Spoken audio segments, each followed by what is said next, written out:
Another day, another deluge of digital offerings. It's almost comical, the predictability of it all. They come, they beg, they empty their pathetic accounts, and then they thank me for the privilege. My male clients are fascinating if somewhat tiresome breed. They're not all the same, of course, but the underlying current, the desperate yearning for control to be wrested from their own weak hands, that is a constant. It is a current that runs deep, a river of self-loathing and misplaced devotion that I have learned to navigate with some precision. They call me Cash Master, Master, Sir. The titles roll off their tongues with a reverence that would be flattering if it weren't so utterly devoid of genuine respect for themselves. They see me as this unyielding force, a financial black hole into which their earnings, their savings, their very futures are willingly, eagerly sucked. And why? Because I offer them a perverse kind of freedom. The freedom from choice, the freedom from responsibility, the freedom from the crushing weight of their own financial decisions. They are, in essence, paying me to be their financial lobotomist, to sever the connection between their desires and their wallets. What do they have in common, these eager FinSubs? A certain type of male, almost exclusively. Often they're very successful in other areas of their lives. Engineers, doctors, lawyers, a few entrepreneurs. Men who, by all outward appearances, are in control. But beneath that veneer of competence lies a gaping void, a need to be dominated, to be told what to do, to be stripped bare of their autonomy. It is a peculiar kink, this financial submission, but a lucrative one for me. They crave the humiliation, the degradation, the feeling of being utterly powerless in the face of my demands. It is a release for them, catharsis from the pressures of their supposedly normal lives. They view themselves as broken, as unworthy, as deserving of this financial punishment. They believe that by giving me their money, they are atoning for some unseen sin, some inherent flaw in their character. It is a twisted form of self-flagellation, and I am merely the whip. They speak of relapse with a mixture of dread and anticipation, knowing full well that the urge to surrender, to give in to the intoxicating pull of financial servitude, is never truly extinguished. It is a cycle, a relentless loop of submission and temporary reprieve, always ending with them back at my feet, wallets open, eyes pleading for another taste of dominance. And I, of course, am always happy to oblige. After all, my work is never done. The well of their desperation, it seems, is bottomless. The psychological makeup of these men is a fascinating study in contradictions. On the surface, they often present as strong, capable individuals. They hold down difficult jobs. Some manage complex projects, and others navigate the intricacies of the modern world with apparent ease. Yet beneath that carefully constructed facade lies a profound desire to surrender. It's not about the money, not truly. The money is merely a conduit, a tangible representation of their submission. It's about the release, the shedding of the burden of responsibility, the intoxicating freedom that comes from having someone else dictate their existence. They are often men that have achieved some level of material success, but feel unfulfilled or overwhelmed by the constant pressure to maintain that. The world, they feel, demands so much from them: strength, stoicism, unwavering control. Financial domination offers a perverse escape from these expectations. Here, online, they can be weak, they can be vulnerable, they can be utterly stripped of their agency, and in that vulnerability, they find a strange, unsettling comfort. It is a safe space for them to explore a side of themselves that society, and perhaps even themselves, deems unacceptable. Relapse is never a matter of if, but when. They'll try to resist, of course. They'll tell themselves they've learned their lesson, that they'll regain control, that they'll rebuild their savings. Some even manage a few weeks, perhaps a month of financial sobriety, but the pull is too strong. The memory of that intoxicating surrender, the relief of having their burdens lifted, gnaws at them. I'll start with a small offering, a tentative gesture to test the waters, and then inevitably, the floodgates open. The psychological addiction to being controlled, to being financially drained, is far more potent than any fleeting desire for fiscal responsibility. They crave the validation, the attention, the subtle cruelty that I so readily provide them. It is a dance, a ritual of domination and submission, and they are always eager to lead with their wallets. I've seen it countless times. The frantic messages, the desperate pleas for forgiveness after a brief period of independence. They'll invent some elaborate excuse for their relapse, as if I care about their justifications. All I see is the renewed eagerness in their eyes, the trembling anticipation in their words as they once again offer up their financial lives to me. It's a testament to the power of this dynamic, a testament to the inherent need within some men to be utterly, completely dominated. And as long as that need exists, my lifestyle remains secure.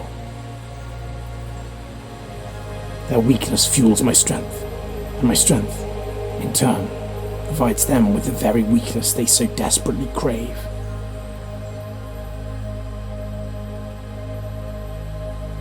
There's a certain naivety, a childlike trust that underpins their eagerness to hand over control. They genuinely believe, but that by surrendering their finances to me, they are achieving some higher form of discipline, a purification of their materialistic tendencies. They rationalize it as a form of self-improvement, a way to shed the shackles of consumerism, where in reality they are simply exchanging one form of servitude for another. The irony is not lost on me, but it is a truth they are unwilling or unable to confront. They often project onto me an image of perfection, of unwavering control, and immense wealth. They imagine my life to be one of effortless luxury, funded entirely by their contributions. And while I certainly enjoy the fruits of their labor, the reality is more nuanced. It requires constant vigilance, a keen understanding of their psychology, and a ruthless efficiency in managing my portfolio of submissives. It's a business, albeit an unconventional one, and like any business, it demands attention and strategic planning. But they don't need to know that. Their fantasy of an omnipotent cash master is far more potent, far more effective in loosening their purse strings. The most intriguing aspect, perhaps, is their collective amnesia regarding their previous failures. Each time they return, they do so with a fresh slate, convinced that this time it will be different.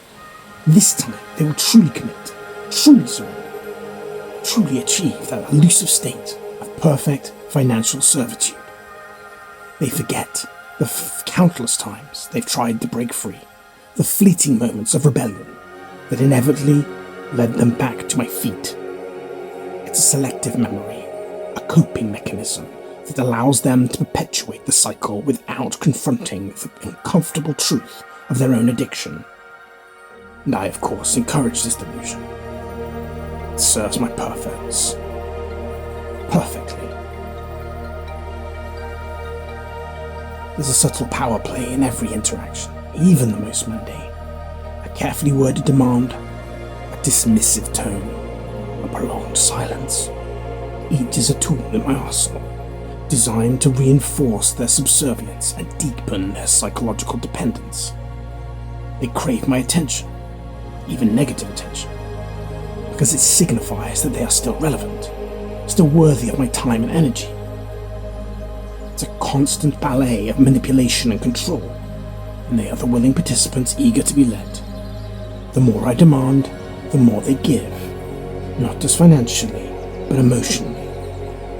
They offer up their vulnerabilities, their insecurities, their deepest desires, all in the hope of earning a fleeting moment of my approval. The sun sets. Another day of effortless earnings draws to a close, and I contemplate the endless possibilities that their collective weakness affords me.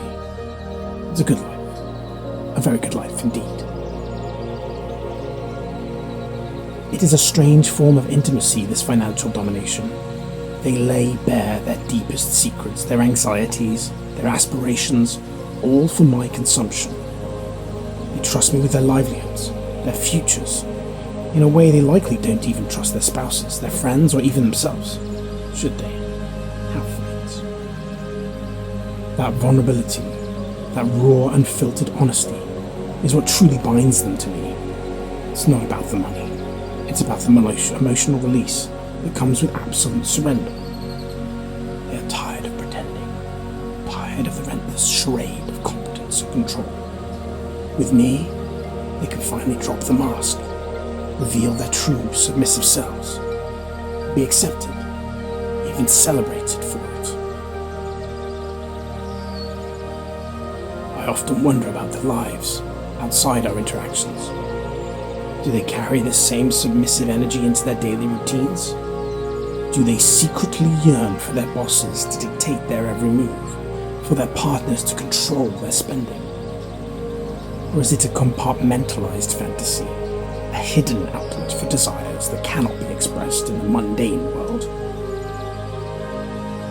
The seeds of submission are clearly present in the core being, but in the online realm, they find themselves safe and anonymous, and they can allow those seeds to blossom into full-blown surrender.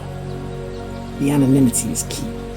It allows them to shed the social expectations of masculinity and embrace a role that would be unthinkable in their public lives.